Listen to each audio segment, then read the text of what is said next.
So today it's going to be the Headz Goldfish and Fry, which is pack number 40442, retails for £13.49 in the UK. It's one of the lowest piece counts so far of the pet series at 186 pieces. If you're interested, works out about 7p per piece. Again, it's the parent and child format. At the front of the box it shows the Goldfish is number 122 and the Fry is 123. Again, only ever seen it as the twin pack.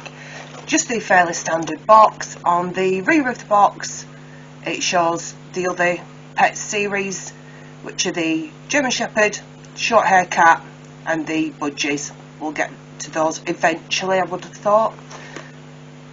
Just general basic packaging that we've come to expect. So it's just the snip off tabs again, which I'm pleased to see.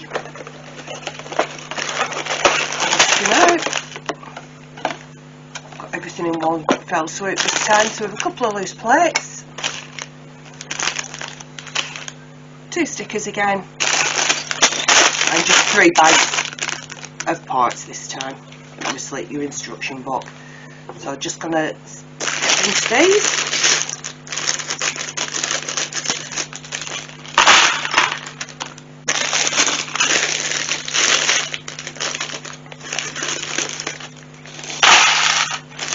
And I'm going to be extravagant and get a 3rd tub out, just because.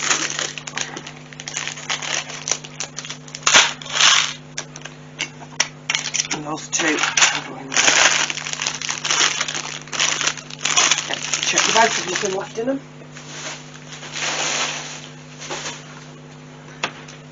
So there we go. The booklet again. Pack image, straight into the build. Again, you're starting with the larger of the 2 figures. The back, the standard piece count. I love that piece. I'll have a proper closer look at those coral pieces after. And in the back, it just gives the 4 models. It doesn't show them on the bases. Sorry, the 3 models. I obviously can't count this morning. It is still early. I'm recording this at 9:20 in the morning. Yeah, not good. I'm not a day person at all. And that's the artist's impression, if you will, of the finished one. So we'll move into doing it. If you've watched any of my other videos, you will realise that there is a background buzz on absolutely everything. And I've been trying to figure out why. And I've put it, well, I decided this morning when I woke up, so obviously my brain was ticking it over, and it's a codec issue, because the video camera I use doesn't record in one big block. So although it allows you to stay recording continuously, it actually breaks it up into anywhere between 13 and 14 minute sections. So as you can imagine, because I go on for quite a bit, there's a lot of sections. Brain. And I think what's happening is, because of that, my video editor, a very basic video editor to be brutally honest, just can't play the AVIs. I can play them in Windows Media Player and they play okay through my camera, but they will not load in the video editor or play through Windows Movies and TV. So there's obviously something somewhere missing. I think that it's a codec problem. But to bypass that, I've been converting from AVI to MP4 and then editing from there, which, yes, anybody that knows anything about video editing knows you should take your raw format as your AVI, because it's a lot more information in it, it's a lot easier to edit, you've more control over it, and there is a lot more, there's a better image resolution, a better audio resolution. So I've been doing that, and I think that's where the buzz is coming from. I genuinely don't think it's a microphone issue.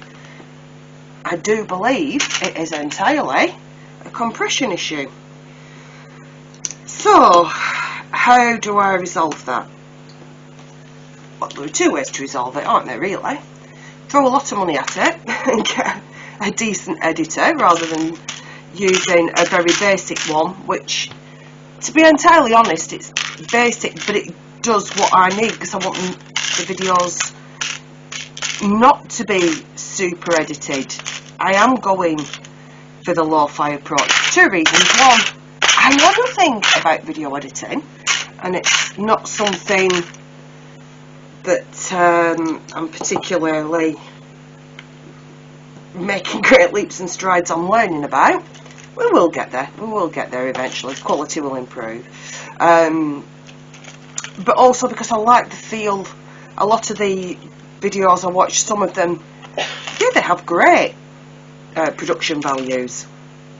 Others, a lot less so. And it tends to be the ones that are less produced I tend to enjoy more, get more of a feel for the person that's talking to me about various things. It's not always a straightforward topic or something like that. It can just be,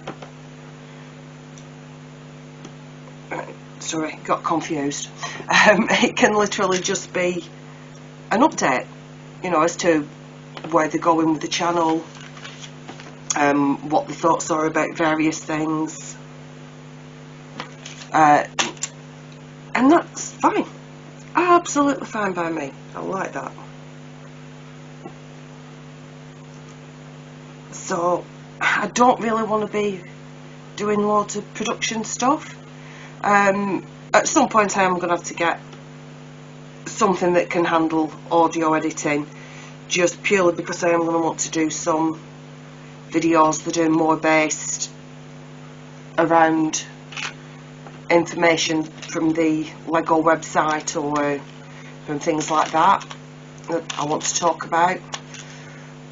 4, 5, 6. So I'm obviously going to have to do something a bit more, but I just wanted to dip my toes in the water and see if I enjoyed it, because when you start watching a YouTube video, and I've been guilty of this, I will admit, I've been guilty of it, you sit and think, well, you just sat down chatting in front of a camera, where's the issue?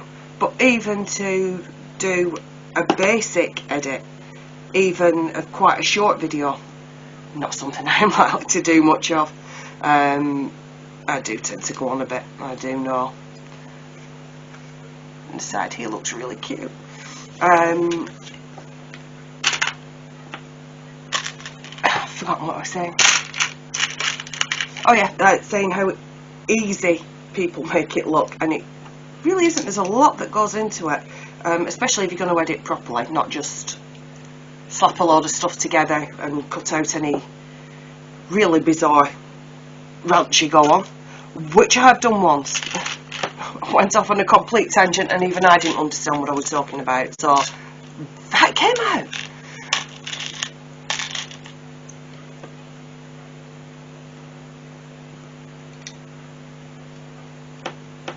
Yeah, so I'm hopeful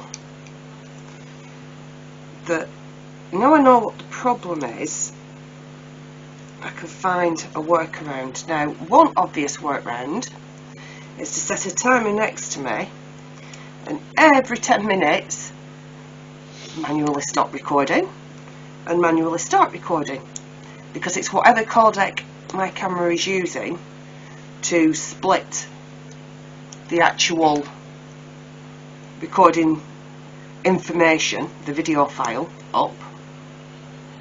So whatever it's using to do that is what's causing the problem, because if there's no break in the recording, if it's just a flat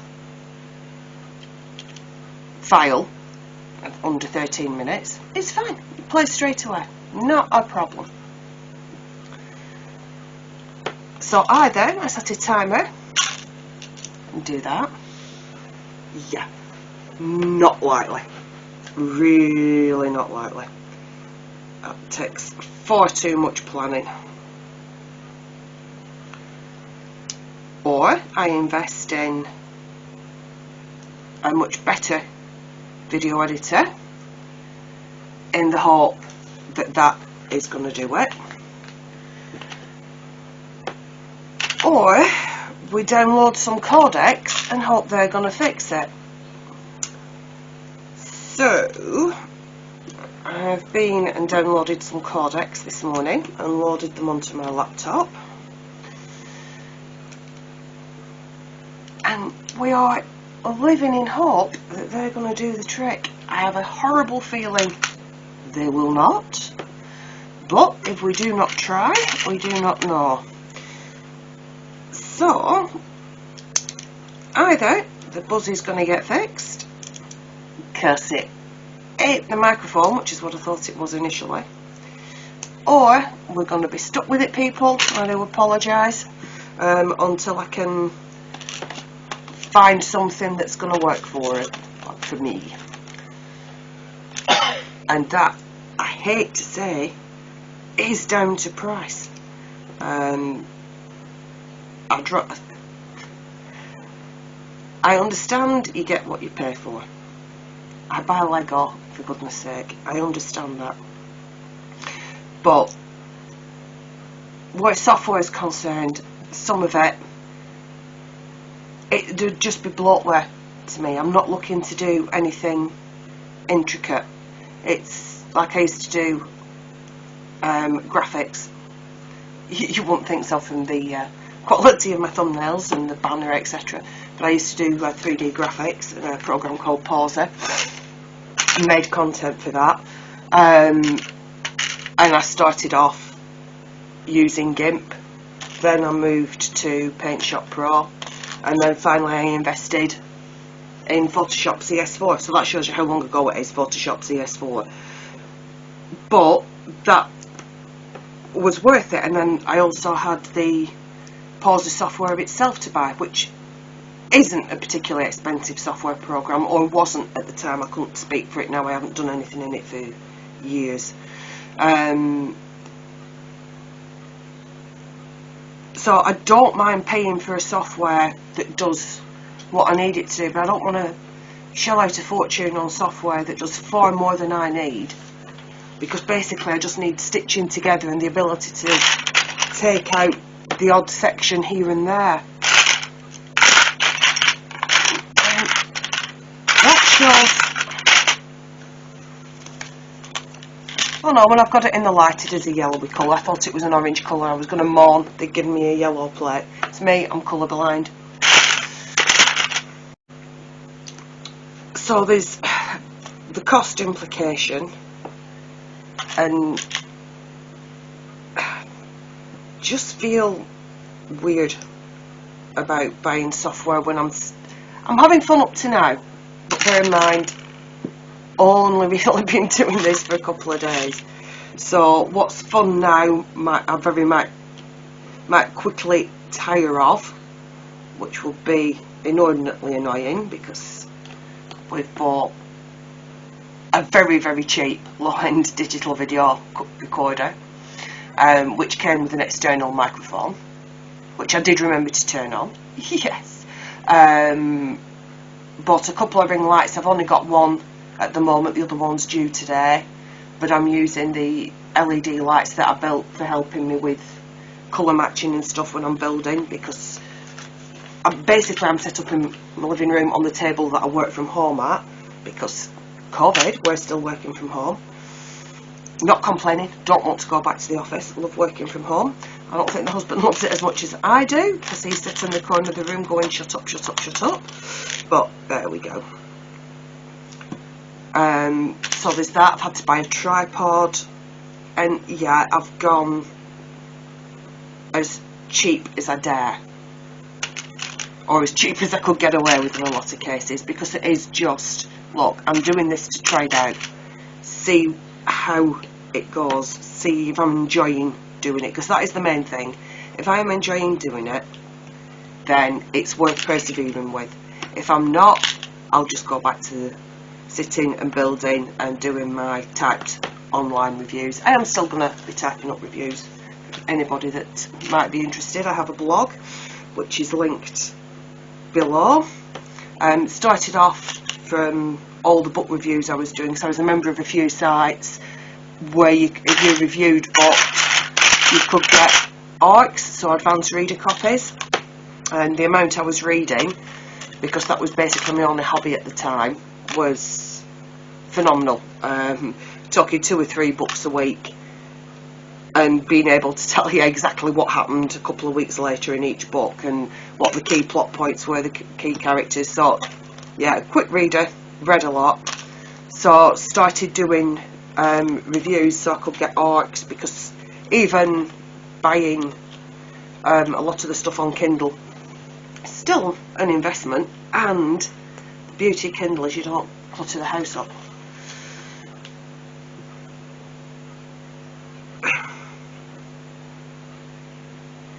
Sorry. So I started the blog purely for book reviews, because one site gave you points for every review you posted, and one of the things you could use for that was your own blog. So yeah, right, fine, if we can get points towards a free book by doing that, we will do that, because you don't look a gift horse in the mouth. So I set that up, and then when I started doing Lego, I was already so used to doing reviews for everything, particularly things I'd bought through the dreaded Amazon, that I just started posting. The only thing I don't really post on there is my reviews for things. I haven't posted my review for the camera on there. I haven't posted the review for these little standalone lights I bought on there, but I do post all my Lego reviews on there, just purely so I can put all the pictures on, because although I do put my reviews on the Lego website where appropriate, I can't always put all my images up, especially for big sets like the Hogwarts Castle. I've got probably about 20-30 images of that darn thing, and they're not particularly great images. I'm by no means a photographer, by no means at all, and most of them have been taken on my mobile camera, which is adequate. I've started using my Sony Cybershot again, but I don't know if it's me or the settings on the camera, they're not coming out as well as I would have liked. Hey ho, them's the breaks, but they can be edited down. There are ways and means with that. I'm not too worried about that at the minute. So I've got the blog, which dates back to the reading days, but has a lot of Lego stuff on there. So everything I build does eventually get reviewed. I'm usually a couple of months behind with my reviews. At any one time I've usually got 11 or 12 sets to actually review, which is the stage I'm at the minute. A lot of those are polybags, because I actually went on a polybag hunt and bought a load. So I don't know if I'm going to bother with them. I might just leave it to the bigger sets, but we will see how that transpires.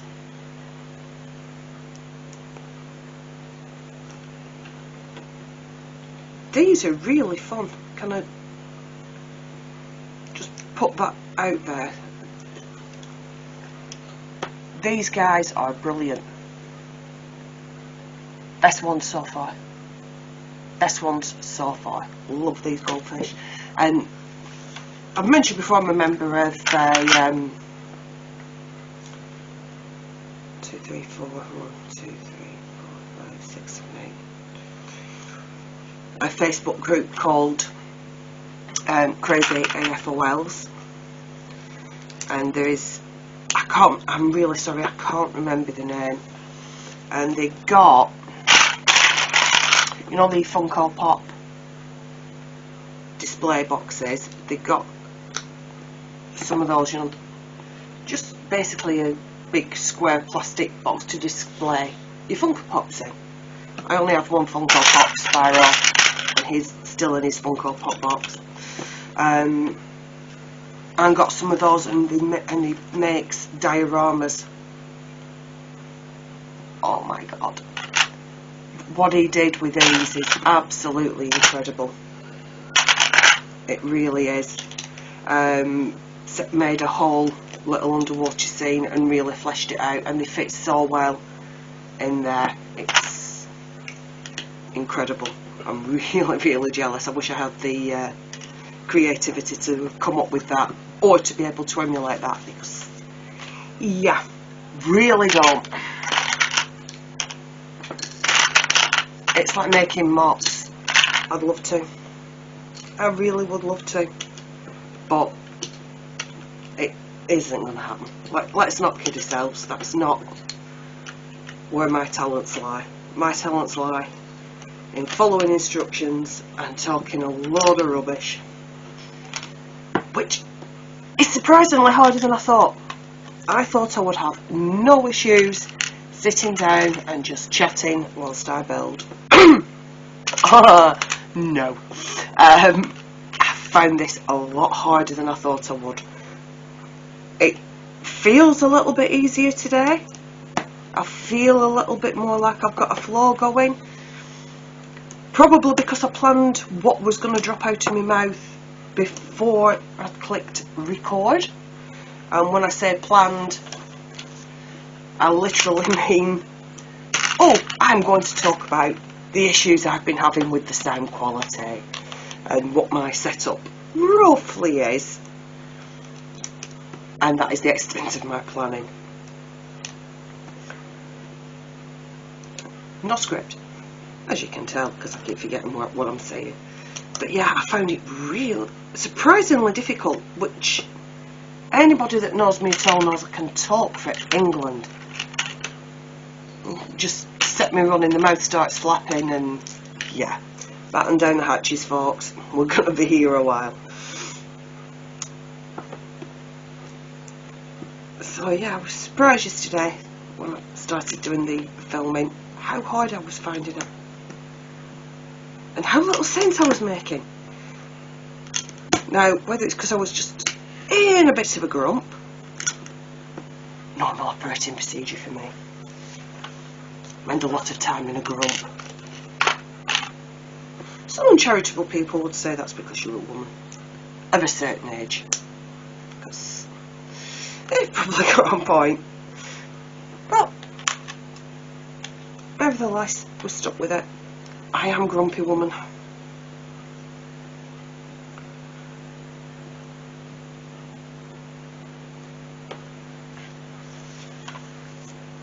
Oh, here we go. Bits we like. These, get loads of these in the collectible packs for the Super Mario Cycle 1, because there's quite a few of the underwater creatures, so I've got loads of these from that. I love this particular piece. I've built the Friends Summer Fun Water Park, and there's a lot of these little what I call coral pieces in it. I'll have to check with the boy. I'm pretty sure there's a lot of these in the Minecraft Coral Reef set, but I didn't really look at that when he built it.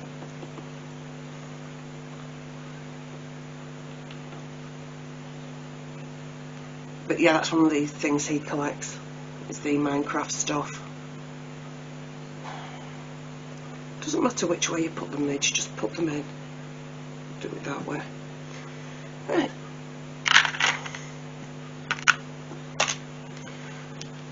So, two. That, which I presume is going to be for the little guy.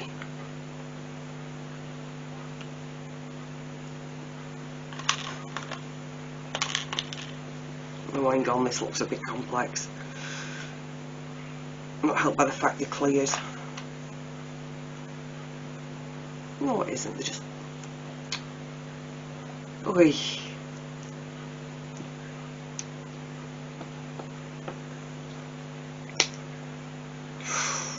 That wasn't a happy sound, was it?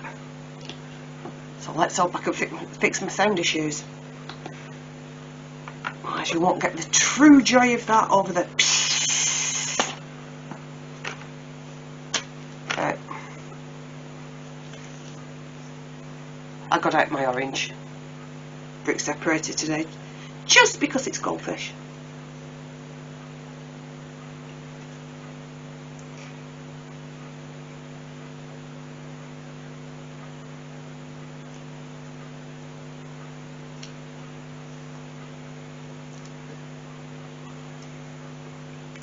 A bit of a mess of that bubbles sticker. That was the one I was going to put on as well.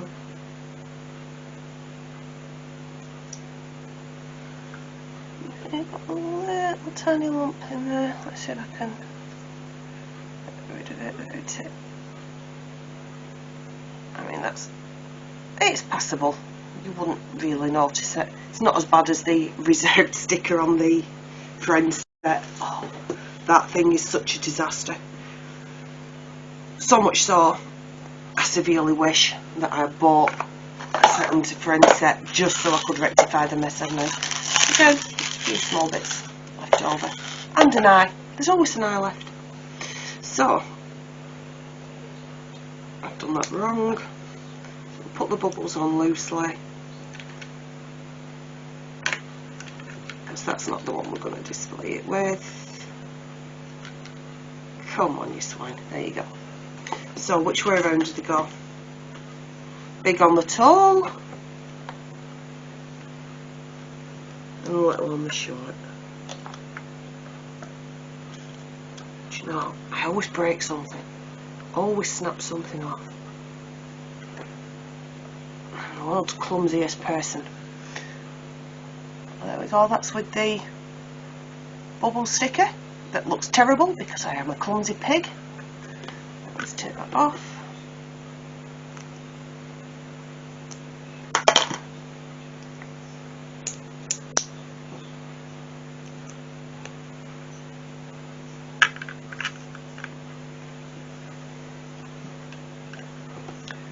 And that's with the little wiggly seaweed, is it?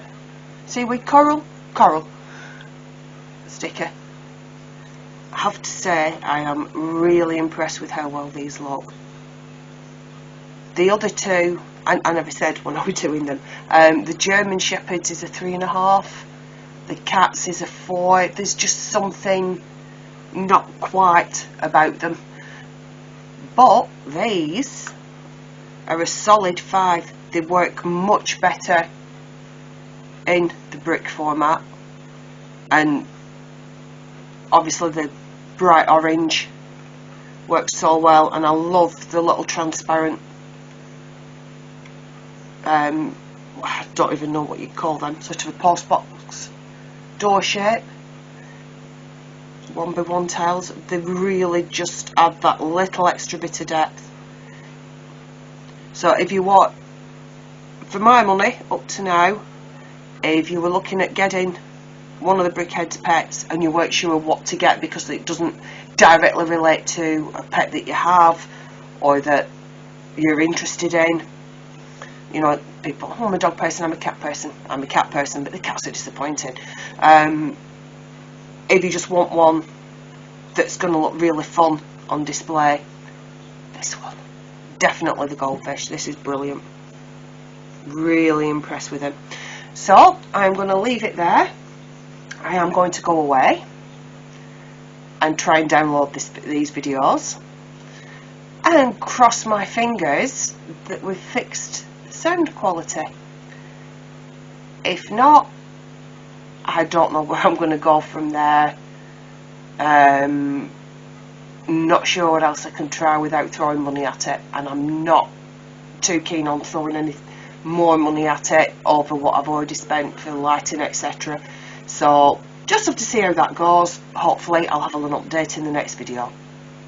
Thanks for watching. Bye bye.